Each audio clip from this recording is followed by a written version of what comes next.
Minhas saudações em Cristo, meu irmão, minha irmã, que a bênção do Senhor seja sobre sua vida. Pela graça de Deus, estamos aqui para refletir mais uma vez na palavra de Deus. Eu convido você a abrir a Bíblia em Atos, capítulo 16, versículo 25. Assim diz a palavra do Senhor. E perto da meia-noite, Paulo e Silas oravam e cantavam hinos a Deus, e os outros presos os escutavam. Meus irmãos, esse versículo é parte da narrativa de Lucas quanto à prisão de Paulo e Silas na cidade de Filipos. Lucas está narrando a estadia de Paulo nessa cidade, e a chegada de Paulo nessa cidade se dá através da orientação divina. Ali, Paulo permaneceu evangelizando e acompanhando os novos convertidos. Em um certo momento, Paulo e seu companheiro Silas foram pegos pelos comerciantes da cidade, levados às autoridades sob acusação de tumultos. As autoridades logo acataram a denúncia, ordenando que eles fossem açoitados publicamente e após detidos. Diante da terrível experiência de terem sido pegos e interpretados como criminosos, tratados como criminosos, sendo severamente açoitados e presos, Paulo e Silas então surpreendem tanto o carcereiro como os encarcerados, através de sua devoção, de sua dedicação fervorosa ao Senhor em meio às dores que estavam atravessando. Algumas coisas merecem a nossa atenção. Entre elas que, apesar da acusação, não havia prova suficiente contra ambos.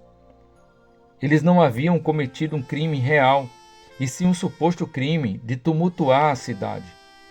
Na verdade, conforme o versículo 19, o tumulto ocorreu por parte dos comerciantes que se sentiram prejudicados diante de uma ação graciosa de Paulo e de Silas em relação a uma mulher possessa. O que seria comum a cada um de nós diante de uma situação de injustiça semelhante a essa que estamos aqui refletindo, essa experiência que Paulo e Silas enfrentou? Será que não ficaríamos transtornados? Será que não ficaríamos aborrecidos?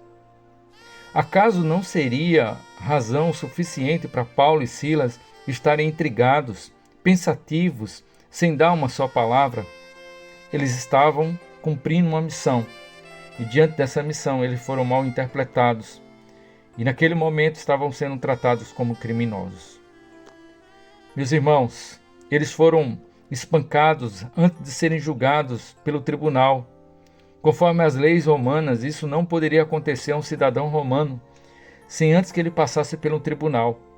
Paulo bem conhecia os privilégios de um cidadão romano e naquela ocasião não reivindicou, assim como ele fez em Atos capítulo 22, versículo 25. Talvez por ele estar sendo solidário a Silas, seu companheiro, naquele momento. Seja qual for o motivo, eles haviam sido espancados severamente. Imaginemos, irmãos, que as dores do açoites seriam então razões para que Paulo e Silas estivessem calados. Seria razões para que Paulo e Silas estivessem naquele momento externando aquilo que eles estavam sentindo. Mas não é isso que o texto nos apresenta.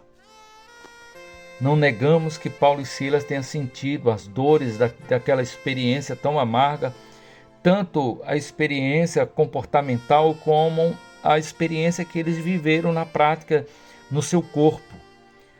Ambas foram dolorosas para aqueles homens. Possivelmente aqui também, diante dessa realidade que estamos vendo, Paulo esteja pela primeira vez na prisão. Não há narrativas que Paulo venha ter estado em uma prisão, e essa experiência da prisão injusta não seria também razão para que eles estivessem ali chateados, reivindicando justiça, reclamando diante da atitude daqueles cidadãos? O verso diz que perto da meia-noite Paulo e Silas oravam e cantavam.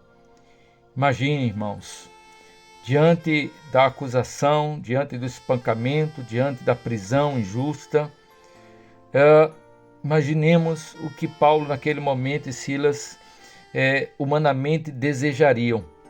O que é que nós desejamos diante de uma dor? Desejamos anestesiá-la. E uma das formas, naquele momento, talvez seria dormir, mas eles estavam acordados. E não só acordados, eles estavam orando e cantando. Eles estavam evangelizando através do comportamento, da atitude deles. Sejamos sinceros, meus irmãos. Se não conhecêssemos a história, isso parecia algo fora do normal. Parecia a cada um de nós algo fora daquilo que é lúcido. Diante de uma experiência como essa, não é natural tamanho e tal comportamento. Mas o que podemos extrair, irmãos, desses versículos? Primeiro, que não há ocasião, nem lugar ou circunstância propícia para o culto e o serviço a Deus. Diante de uma injustiça, à meia-noite, em uma prisão, Paulo e Silas estão adorando a Deus, estão servindo ao Senhor, estão proclamando o seu nome. A atitude desses homens recorda-nos a conversa de Jesus com a mulher samaritana, quando diz que os verdadeiros adoradores adorarão o Pai em espírito e em verdade. Mesmo em meio a uma cadeia, Paulo está servindo ao Senhor. E essa não é a primeira experiência, não é a última experiência. Paulo vive a experiência também apresentada lá no texto de Filipenses, quando ele diz que as prisões que ele estava sofrendo naquele momento estava servindo para que o evangelho fosse proclamado, anunciado, para que toda a guarda de elite romana pudesse conhecer acerca do santo evangelho. Meus irmãos, aprendemos também com esta experiência que não devemos comprometer ou alterar a nossa agenda espiritual em detrimento das circunstâncias terrenas. Paulo e Silas entendiam muito bem sobre a necessidade de orar, de cantar e de ser gratos a Deus, e de fazer isso em todo tempo e toda circunstância. Foi Paulo quem instruiu, dizendo: orai sem cessar e em tudo dai graça. Em Efésios capítulo 5, versículo 19 ao versículo 20, ele diz: falando entre vós com salmos e hinos e cantos espirituais, cantando, louvando a Deus louvando de coração ao Senhor, e continuamente dando graças por tudo a Deus o Pai, em nome de nosso Senhor Jesus Cristo.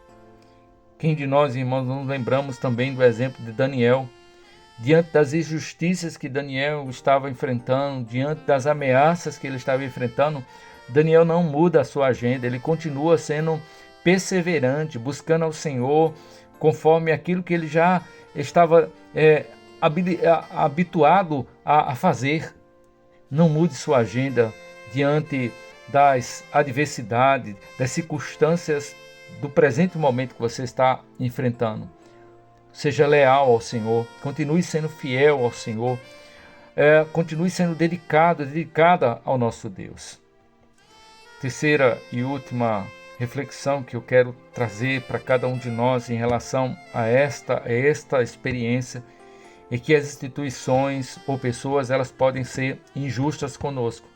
Deus, porém, nunca será.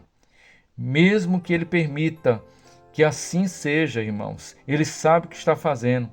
Paulo e Silas não ficaram de mal, eles não ficaram emburrados com Deus.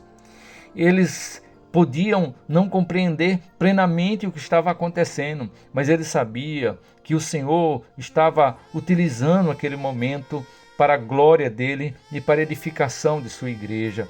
Eles sabiam que podiam confiar no Senhor.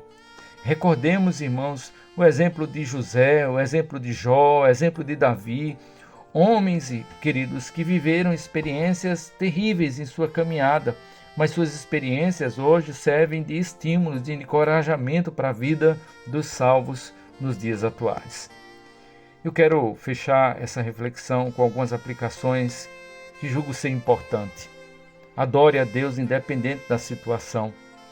Como falei, irmãos, não é comum em momentos de sofrimento ou situações tão pesadas querermos cantar, louvar.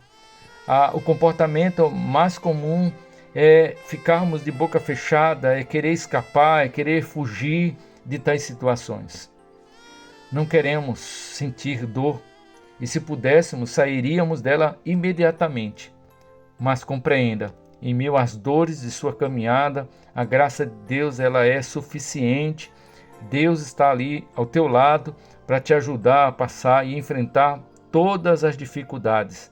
Recordemos os Salmos 23. Ainda que eu ande pelo vale da sombra da morte, não temerei mal algum, porque tu estás comigo, tua vara e teu cajado me consolam.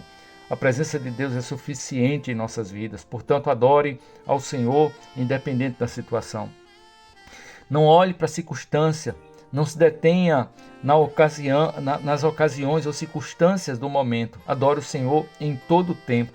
Salmo 34, versículo 1 diz: louvarei o Senhor em todo o tempo, o seu louvor estará continuadamente na minha boca. Que essa experiência, irmãos, essa experiência vivida por esses dois servos de Deus, também sejam inspiradoras para você em meio à jornada, à caminhada que você tem tido, meu amado irmão, minha amada irmã, você possa se encher de alegria, de esperança. A alegria de Paulo, de Silas, não estava baseada nas circunstâncias. É uma alegria semelhante àquela que o profeta Abacuque ele apresenta. Ainda que a figueira não floresça, ele diz: eu me alegrarei no Deus da minha salvação. Que a sua alegria esteja continuadamente no Senhor. Eu quero orar com você. Santo Deus, justo Pai, diante de Ti eu quero apresentar essa pessoa que está do outro lado, acompanhando esta reflexão, que a Tua bênção, a Tua misericórdia seja sobre a vida dela, sobre a vida dele. Que, Senhor, esta pessoa possa ter o propósito do seu coração, assim como Daniel, assim como José, assim como Jó, assim como Paulo, de ser fiel ao Senhor em todo momento e em qualquer circunstância. Reconhecemos, Senhor, que isso não é fácil. Humanamente falando, Senhor, nós sentimos o peso das tribulações, das dores do presente século. Quando passamos por injustiça, quando somos, Senhor, mal interpretados, quando, Senhor, muitas vezes passamos por provações tão ferrenhas, Deus, como é difícil, Senhor, na prática. Mas como é confortante saber, Senhor, que todas as coisas cooperam para o bem daqueles que amam a Deus. Como é confortante recordar que a Tua palavra nos conclama a permanecer firmes, sofrendo quando estamos sofrendo de um modo justo e quando estamos sofrendo de acordo com o propósito e o desígnio de Tua vontade. Como diz a Tua santa palavra, Tu tens caminhos mais elevados. Ó Deus, Tu tens pensamentos maiores para com cada um de nós. Portanto, Senhor, aquieta nosso coração, acalma, Senhor, a tempestade dentro de nós. Ajuda-nos a confiar em Ti em toda e qualquer circunstância e saber, Senhor, que o Senhor tem velado por cada um de nós. Nós oramos agradecidos, Pai, no nome de Jesus. Amém. Um abraço, meu irmão, e até a próxima reflexão.